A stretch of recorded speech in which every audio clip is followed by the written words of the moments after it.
What's going on, everyone? This is Joshua J. Grandel, or aka Epictastic Joshua here, and this is kind of like another one of these videos, like I did with Superman.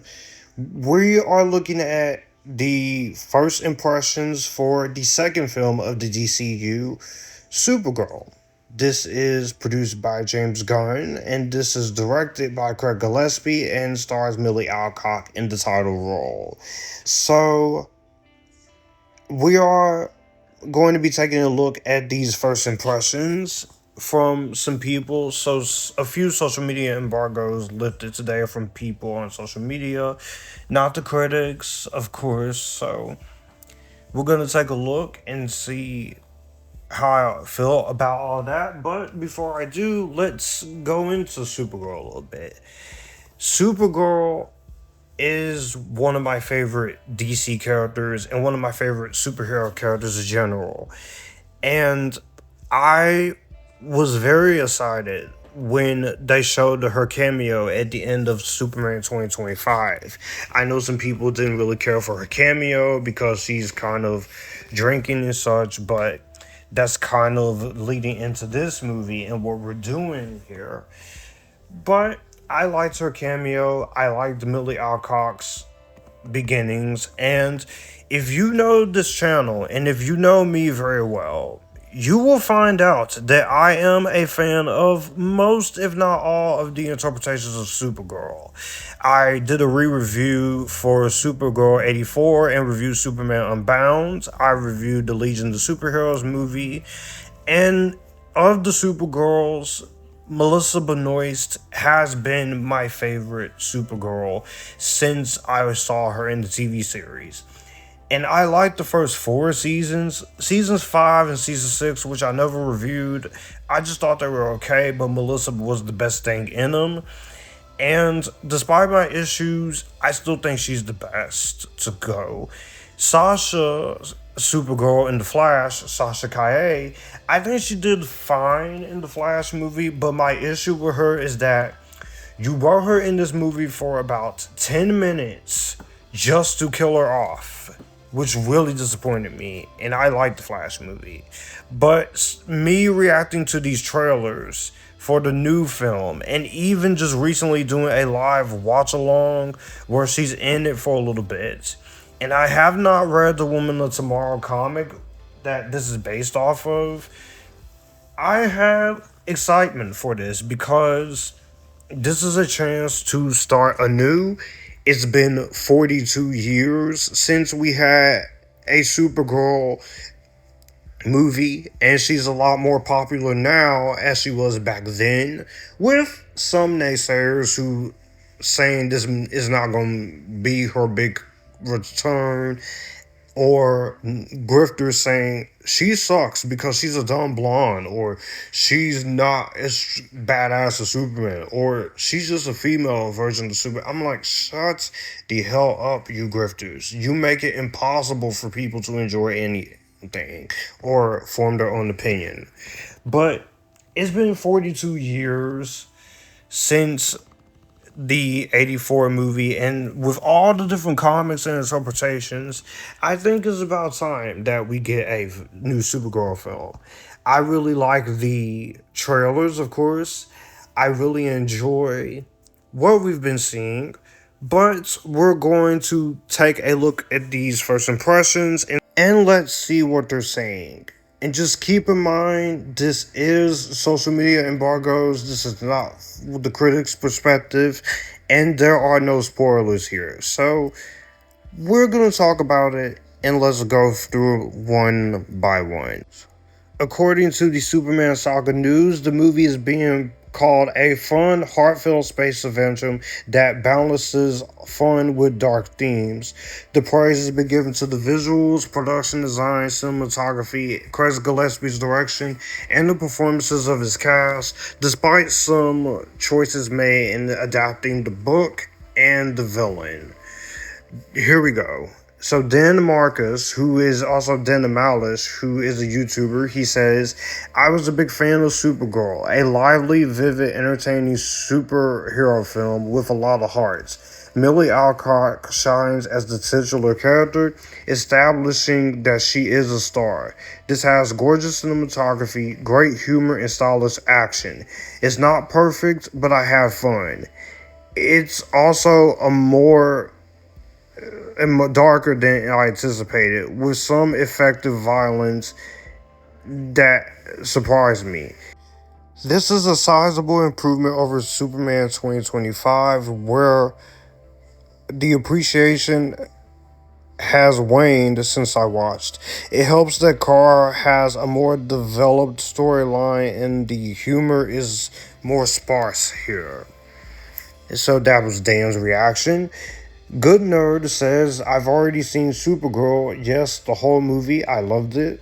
Went in expecting an okay movie, but the trailers don't do it justice to how good it is. Emotionally, with great action scenes, including some power scenes that are better than in Superman.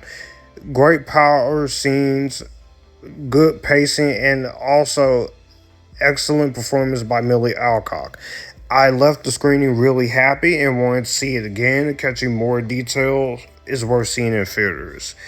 This is actually another one that I'm surprised to hear because the trailers, they do give you a Guardians of the Galaxy type film, but the movie that you're going in for, hopefully all of us next week, is not going to be that.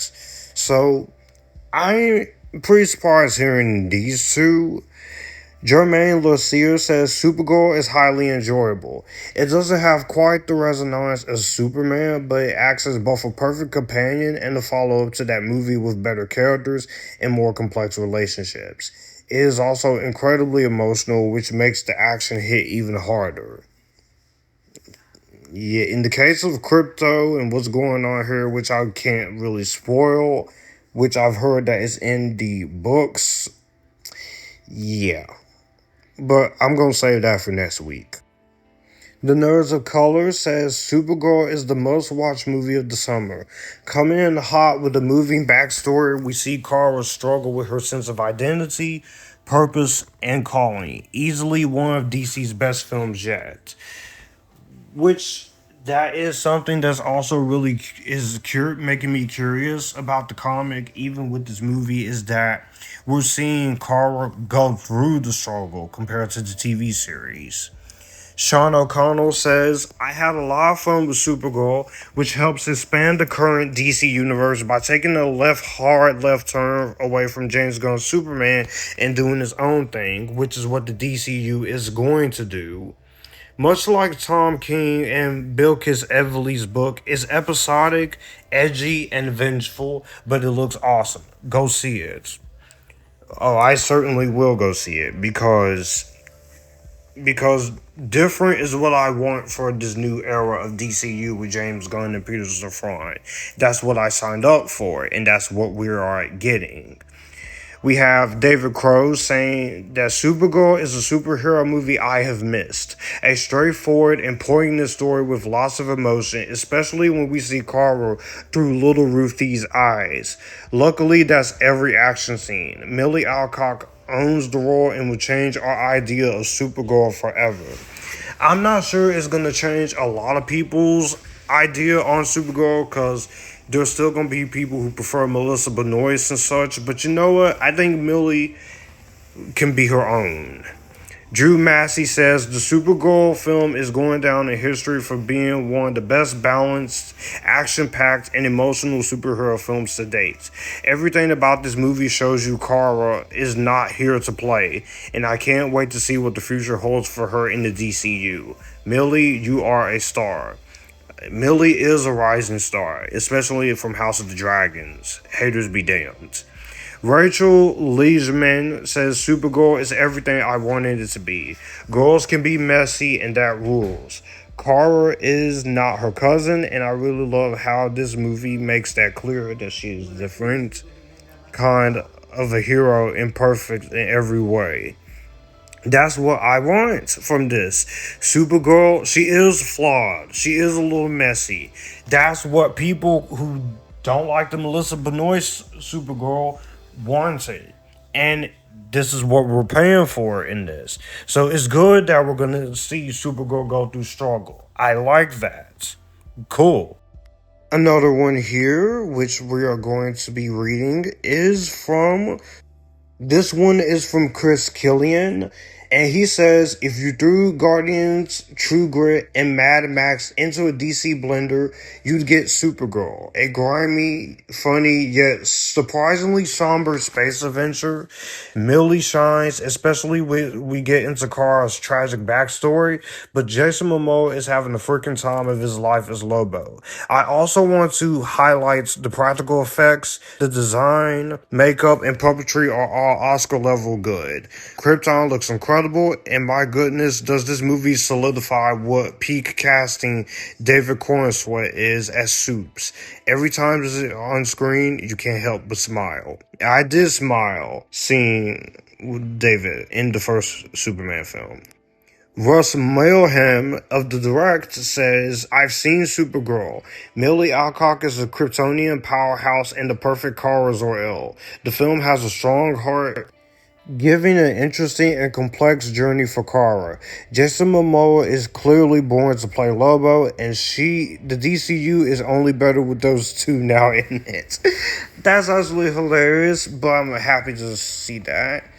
Junior Felix says Supergirl soars. Millie Alcock is the perfect Kara. The film is filled with gorgeous set pieces and dazzling action sequences. Momoa is Lobo, but I wanted more of him. The scenes with Clark are priceless. Third act is fucking fun. The future is bright with this Supergirl. And I guess the last one we can read is from one of my favorite content creators and one of the best at her job. This is Tessa from Mama's Geeky. So let's see what Tessa has to say. And she says, Supergirl is a mixed bag for me. As a fan of the comic, I was perhaps overly excited for the film adaptation. While Jason Momoa's Lobo and Millie Alcock shines, there are some adaptation choices and a bland villain to keep it from greatness. It's simply put just fine. So what she's saying here, and Tessa is one of my favorite channels to listen to, and she's a great reviewer. Definitely check her out. What she's saying here is that it's entertaining, just could have been a lot more stronger. But seeing these first impressions, not a whole lot negative. I'm pretty confident, and this is going to be something that is interesting for Kara. Like I said, I have not read the Woman of Tomorrow comic, but I'm going into this judging it as a film. And that's the thing I want to treat this as, is a film. Because this is an adaptation, and that's what I want to treat it as. According to all those reactions, it seems pretty positive, despite some people taking a few criticisms with the way this is going to be adapted, which that is the thing that some people are not going to like probably next week. Or see, I haven't read the comic, but it is, for the most part, pretty strongly positive. So I am still excited. And the one reaction saying this is not Guardians of the Galaxy, thank you, because those trailers did make it look like it was going to be another Guardians, but no, they flip it and turn his head from what I'm seeing. So what I'm hearing is that this is going to be having a nice blend of emotional moments, but also some fun moments. And I'm excited to see it. Am I concerned I'm going to walk away a little disappointed? Yeah, but you know what? If I walk out saying it's not better than Superman, but I really enjoyed it, or I enjoy it on its own despite a few issues, I think I'm going to be okay. Because this and Brand New Day, they can't let me down. They can't. And the DCU is doing very well right now. So a lot of people saying it's failing.